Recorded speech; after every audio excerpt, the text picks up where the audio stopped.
Hello friends, ફરીથી આપનું સ્વાગત છે ફિટ વેલ ફેશન સ્ટુડિયોમાં.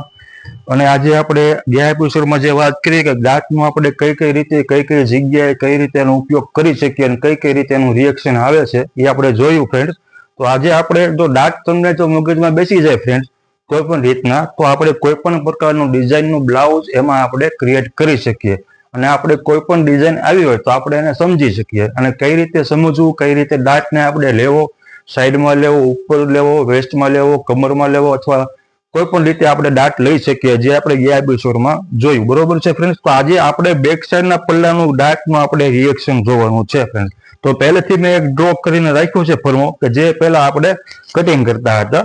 જો એમાં છે ને ફ્રેન્ડ્સ, તો એમાં જે મેં રાખ્યું છે, જો 5.5 શોલ્ડર રાખેલું છે. બરોબર છે ફ્રેન્ડ્સ. 14 લંબાઈ છે, એટલે 15 લંબાઈ રાખી છે. 36 અપર ચેસ્ટ છે. બરોબર છે. ફેર 17 આર્મહોલ છે. એક વખત તમને માપીને બતાવી દઉં. 17 આર્મહોલ છે. 32 કમર છે. તો આપણે જે પહેલા બનાવતા એ પ્રમાણેનું મેં આ કટિંગ કરીને તમારી સામે રાખેલ છે. તો આપણે જોઈ લઈએ તો આ દાંતનું આપણે કઈ રીતે ટ્રાન્સફોર્મેશન કરી શકીએ. આ દાંત આપણે બંધ કરીએ તો ડીપ ગળામાં આ જે વસ્તુ છે આમ જવાની છે. તમને એક્ઝામ્પલ તરીકે સમજાવી દઉં.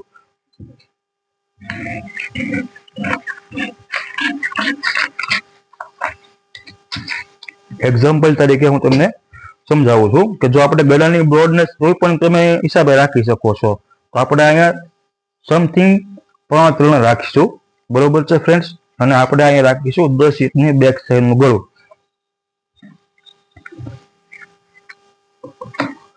આપણે દાંતનું રિએક્શન કઈ રીતે આવે છે અને કેટલું આવે છે એ આપણે આજે શીખવાનું છે ફ્રેન્ડ્સ. અને દાંતમાં આપણે કેટલું લૂઝિંગ રાખી શકીએ અથવા કેટલું ટાઈટ કરી શકીએ બ્લાઉઝમાં, એ પણ આપણે શીખવાનું છે ફ્રેન્ડ્સ. જો ફ્રેન્ડ્સ, અહીંયા આપણે આ નેક આપણે ડ્રો કર્યું છે. અત્યારે મેં અપર ચેસ્ટ 36 છે. જોઈ લો ફ્રેન્ડ્સ. તો અપર ચેસ્ટનો ફર્સ્ટ હિસ્સો 9 રાખેલ છે. બરોબર છે. 9 ચોક 36. બરોબર છે. તો હવે આપણે એનું ગળું કટિંગ કરી લઈએ. આપણે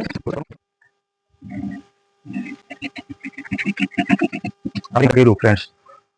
બરોબર છે ફ્રેન્ડ્સ. આપણે જે રેગ્યુલર કરતા તે પ્રમાણે હવે આપણે આમાં સમજવાનું શું છે ફ્રેન્ડ્સ, કે આની લેન્થ હાઈટ વધારે આવે છે ફ્રેન્ડ્સ. આની હાઈટ ટૂંકી આવે છે. બરોબર છે. અને જે આપણે શોલ્ડર નાનું કર્યું, આપણે સમથિંગ આનું શોલ્ડર હતું 15 માંથી 2 ઇંચ આપણે ઓછું કર્યું છે. બરોબર છે. 7.5 માંથી 1 ઇંચ અને 2 ઇંચ, એટલે આપણે 5.5 શોલ્ડર આપણે રાખેલ છે. બરોબર છે ફ્રેન્ડ્સ. તો આપણે દાંત અને કટ કરી લઈએ.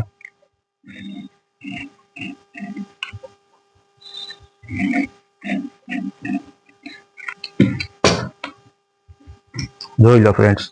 હવે આપણે દાંત કટિંગ કર્યો, એટલે આ તો કાગળ છે એટલે એમાં આપણને બહુ અંદાજ ન આવે.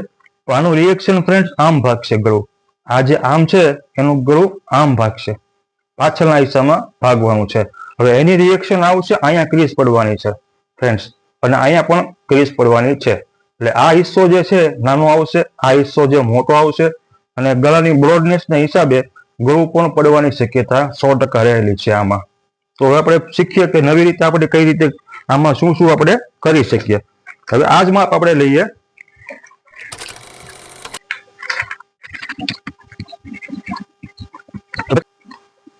આપણે ટેપ પટ્ટીની સહાયતાથી આપણે ચિપકાવી દીધેલું છે. બરોબર છે ફ્રેન્ડ્સ. આપણે આ શીખવા માટેનો પ્રયોગ જ છે કે મારે તમને એક વસ્તુ સમજાવી, તેની સહાયતાથી આપણે ચિપકાવી દીધેલું છે. બરોબર છે ફ્રેન્ડ્સ. આપણે આ શીખવા માટેનો પ્રયોગ જ છે કે મારે તમને એક વસ્તુ સમજાવી છે કે દાંતને આપણે કઈ રીતે આપણે ઇન્વોલ્વ કરીને અને એનું રિએક્શન શું આવે છે એ આપણે જોઈએ એમ. બીજું કાંઈ મારો તમને કહેવાનો અર્થ નથી આમાં. બરોબર છે ફ્રેન્ડ્સ. હવે આપણે અહીંયા સ્ટ્રેટ લાઈન દોરીશું.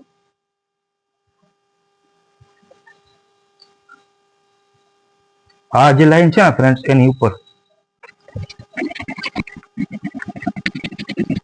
જોઈ લો ફ્રેન્ડ્સ.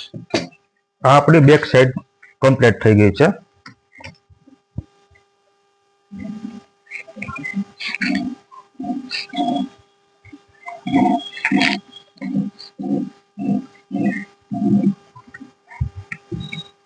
બરોબર છે ફ્રેન્ડ. આ બેક સાઈડ નો પલ્લો આપણો આ રીતે તૈયાર થયો છે. આપણું શોલ્ડર આવ્યું છે 6.5 ઇંચ બરોબર છે. આમાં આપણે 5.5 રાખ્યું હતું બરોબર, આમાં 6.5 ઇંચ શોલ્ડર આવ્યું છે. અને આપણો આર્મહોલ એક વખત હજી ચેક કરી લઈએ.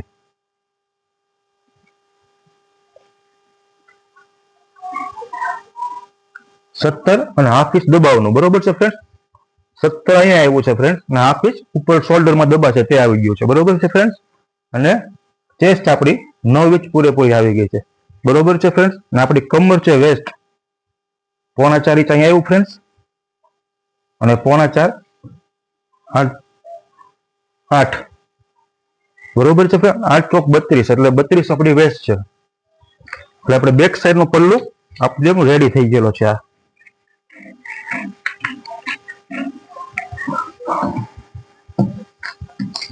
આપણે અહીંથી પણ કટિંગ કરી લઈશું.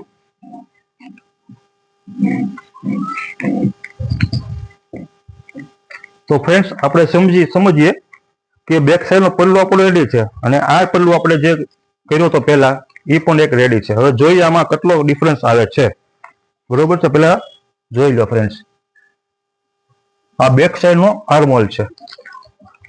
બેક સાઈડ નો આર્મહોલમાં કેટલો ફેર આવે છે. આમાં 100% તમારે સાઈડમાં અહીંયા રિંકલ પડવાની આ વસ્તુ આમ થવાની છે. કપડું આવશે આમ, આ ઉપર જવાની છે, અને આ કપડું આ જે ડિફરન્સ બતાવી છે ફ્રેન્ડ, આટલો ડિફરન્સ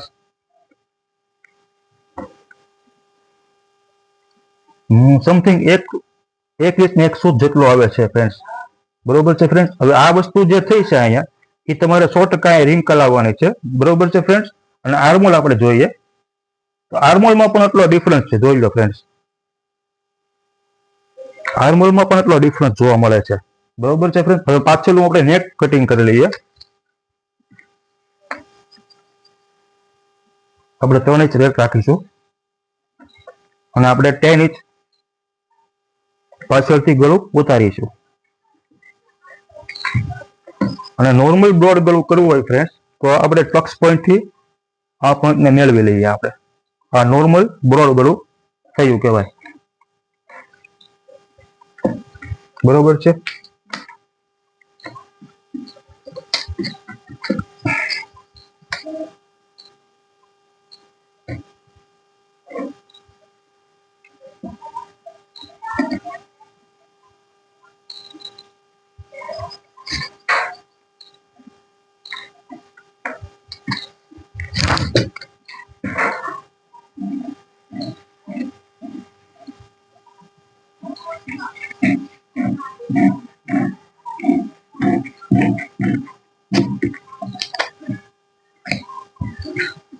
જોઈ લો ફ્રેન્ડ, આપણી બેક સાઈડ આપણી કમ્પ્લીટ રેડી છે. હવે મારે તમને એ વસ્તુ કહેવાની છે કે બેક સાઈડમાં ડીપ ગળું છે તો આપણે અપર ચેસ્ટમાં કેટલું લૂઝિંગ રાખવું અથવા કેટલું ટાઈટ કરવું એ પણ એક આજે મહત્વનો મુદ્દો છે. તો એ આવતા એપિસોડમાં આપણે તમને કહીશું કે કેટલું આપણે અપર ચેસ્ટમાં લૂઝિંગ રાખી શકીએ, કેટલું ટાઈટ કરી શકીએ. તો આપણે મળીએ આવતા એપિસોડમાં. તો મને અંદાજ એવો હોય છે કે તમે લોકો કોઈ પણ રીતનું કોઈ પણ કન્ફ્યુઝન હોય અથવા કોઈ પણ તમને માહિતી જોતી હોય અથવા તમે કોઈ પણ કટિંગ કરવા માંગતા ઈચ્છતા હો તો મને તમે કોમેન્ટ કરી શકો છો. લાઈક કરો અને શેર કરો. Thank you.